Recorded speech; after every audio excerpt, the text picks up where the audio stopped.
Vijaypur road परिसरात अवैध दारू विक्रेत्यांवर संयुक्त कारवाई करण्यात आली असून 4 वाहनं आणि लोखंडी खोकं जप्त करून अनधिकृत पत्राशेड हटवण्यात आले। सोलापूर शहरातील विजयपूर रोड, अशोकनगर आणि परिसरात अवैध दारू विक्री तसंच अतिक्रमणांविरोधात राज्य उत्पादन शुल्क विभाग आणि सोलापूर महानगरपालिकेच्या अतिक्रमण प्रतिबंधक विभागानं संयुक्त कारवाई करत मोठी मोहीम राबवली। या कारवाईत अवैध दारू विक्रेत्यांकडून एक लोखंडी खोकं तसंच 4 चाकी वाहनं जप्त करण्यात आली। याशिवाय जोडबसवण्णा चौक येथील अनधिकृत पत्राशेडवरही कारवाई करून ते निष्कासित करण्यात आलं। शहरात अवैध दारू विक्रीला आळा घालण्यासाठी तसंच सार्वजनिक जागांवरील अतिक्रमणे हटवण्यासाठी ही संयुक्त कारवाई करण्यात आली।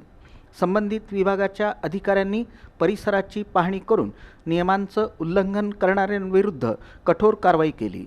कारवाई दरम्यान अवैधरित्या उभारलेलं लोखंडी खोकं हटवण्यात आलं, तर दारू विक्रीसाठी वापरली जात असल्याचा संशय असलेल्या 4 चाकी वाहनांवर जप्तीची कारवाई करण्यात आली।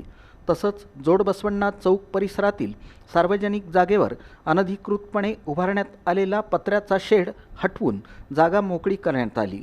या कारवाईमुळे परिसरातील नागरिकांनी समाधान व्यक्त केलं असून अशा प्रकारच्या मोहिमा नियमितपणे राबवण्याची मागणीही केली। पालिका आयुक्त डॉक्टर सचिन ओंबासे यांच्या आदेशानुसार ही कारवाई करण्यात आली।